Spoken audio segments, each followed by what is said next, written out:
నమస్తే ఫ్రెండ్స్, నా పేరు ప్రసాద్, సత్యం టీవీ శ్రీకాకుళం నుంచి. శ్రీకాకుళం మున్సిపల్ కార్పొరేషన్కు 2010 తర్వాత ఇంతవరకు ఎన్నిక జరగలేదు.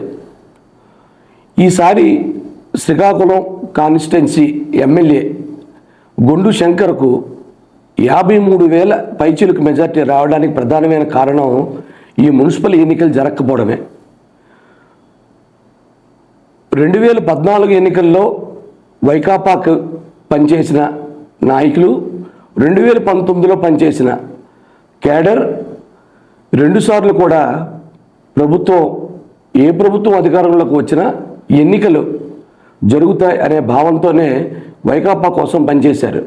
అయితే 2014లో ప్రతిపక్షంలో ఉన్నప్పుడు కానీ 2019లో అధికార పక్షంలో ఉన్నప్పుడు కానీ వైకాపా ఈ ఎన్నికలు సావధానంగా జరిపే విధంగా ఎటువంటి చర్యలు తీసుకోలేదు. 2014లో ఆ ప్రశ్నే లేవనెత్తలేదు. ఇప్పుడు కూడా 2024లో కూటమి ప్రభుత్వం వచ్చిన తర్వాత వెంటనే ఒక 100-150 రోజుల్లో స్థానికంగా ఈ మున్సిపల్ కార్పొరేషన్కి ఎన్నికలు జరుగుతాయని అంతా భావించారు. అందులో భాగంగానే ఈసారి కూటమి ప్రభుత్వానికి వేవ్ ఉందని తెలిసి చాలామంది కూటమికే మద్దతు తెలిపారు. కానీ ఈ ఎన్నికలు జరగడానికి మరో 2 ఏళ్ళు సమయం పట్టేటట్టు కనిపిస్తుంది. ప్రధానంగా శ్రీకాకుళం మున్సిపాలిటీని కార్పొరేషన్గా మార్చడం, పక్కనే ఉన్న 7 పంచాయతీలను ఈ కార్పొరేషన్లో విలీనం చేయడం, ఇందుకు సంబంధించి అభ్యంతరాలు స్వీకరించకపోవడం, పంచాయతీలకు కూడా ఎన్నికలు జరపకపోవడంతో అనేక పంచాయతీల నుంచి అప్పటి సర్పంచులు, ఎంపీటీసీలు హైకోర్టును ఆశ్రయించారు. ఈ నేపథ్యంలో ఒక్కొక్క పంచాయతీ నుంచి ఒక్కో రకమైన కేసు, వీటన్నింటినీ విత్డ్రా చేయడం, ఆ తర్వాత వార్డులు పునర్విభజించడం, ఆ తర్వాత ఎన్నికలకు వెళ్ళడం అనే ఒక ప్రక్రియ ఖచ్చితంగా ఆలస్యం అవుతుంది. అన్నిటికంటే ముందు అసలు ఈ కార్పొరేషన్లో ఏ పంచాయతీలకు విలీనం కావడానికి ఇంట్రెస్ట్ ఉంది లేదు అనే అభిప్రాయం గతంలో తెలుగుదేశం కానీ ఆ తర్వాత వైకాపా కానీ తీసుకోలేదు. కేవలం బుల్డోజ్ చేసి స్పెషల్ ఆఫీసర్ పాలనలో ప్రజాప్రాయ సేకరణ జరిగినట్టు చెప్పి మున్సిపల్ అడ్మినిస్ట్రేషన్ శాఖకు ఒక నివేదిక సమర్పించడంతో 50 డివిజన్లుగా దీన్ని మార్చేశారు. వాస్తవానికి ఇందులో ఒక్క పెద్దపాడు పంచాయతీ తప్ప ఎవరు కూడా విల్లింగ్ ఇవ్వలేదు.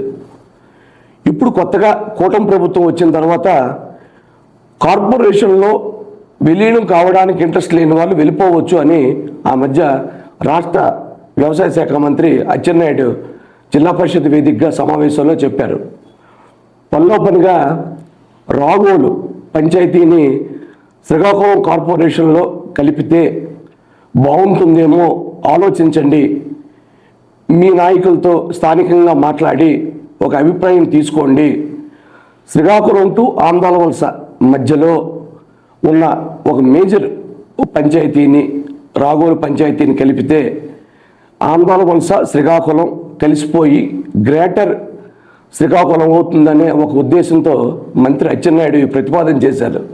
అయితే పాత పంచాయతీలు చాపురం, పాత్రుని వలస ఇలాంటివన్నీ కూడా, కిల్లిపాలెం ఇవన్నీ కూడా ఇంకా కలవడానికి నగరంలో ఇప్పటికే కలిసిపోయిన పంచాయతీల నుంచి మున్సిపాలిటీలోగా మారడానికి ఇష్టం లేకపోవడంతో ఇప్పుడు కొత్తగా రాగోలు పంచాయతీ నుంచి విల్లింగ్ వస్తుందని నేనైతే భావించడం లేదు. సో ఇచ్చర్ల నియోజకవర్గంలో ఉండే 2 పంచాయతీలు, శ్రీకాకుళం నియోజకవర్గంలో ఉండే 5 పంచాయతీలు విడగొట్టి పాత 36 వార్డులను 50 డివిజన్లుగా మార్చి ఎన్నికలకు వెళ్తే కానీ ఈ కార్పొరేషన్లో ఎన్నికలు జరిగే ప్రసక్తి ఉండకపోవచ్చు. ఇప్పుడు కొత్తగా రాగోలు పంచాయతీని తెర మీదకి తీసుకువస్తే మరిన్ని ఇబ్బందులు ఎదురవ్వచ్చు. మున్సిపాలిటీలోనో లేదా కార్పొరేషన్లో పంచాయతీలను కలపాలంటే పన్నులు ఎక్కువ ఉంటాయి. 2 ఎన్ఆర్ఈజీఎస్ పనులు చేసుకోవడానికి అవకాశం ఉండదు. వీటన్నింటి దృష్ట్యా ప్రభుత్వం దగ్గర నిధులు కూడా పెద్దగా ఉండవు కాబట్టి పంచాయతీరాజ్ నిధుల ద్వారానైనా తమ పంచాయతీలు బాగు చేసుకుందామనే ఒక కారణంతో పాత సర్పంచులు ఎంపీటీసీలు దీన్ని వ్యతిరేకిస్తున్నారు. దీన్ని నాయకులు అర్థం చేసుకొని పంచాయతీల్ని విడిచిపెడితే కానీ ఈ కార్పొరేషన్కు ఎన్నికలు జరిగే సూచనలు కనిపించడం లేదు. మరోవైపు ఎన్నికలు ఆలస్యం అయ్యే కొద్దీ ఇక్కడ మేయర్ అభ్యర్థుల ఆశావాహుల సంఖ్య రోజు రోజుకి పెరిగిపోతుంది. దీన్ని ఎంత వేగం ముగిస్తే అంత వేగం ప్రభుత్వానికి ప్రతిపక్షానికి తలనొప్పి లేకుండా ఉంటుంది.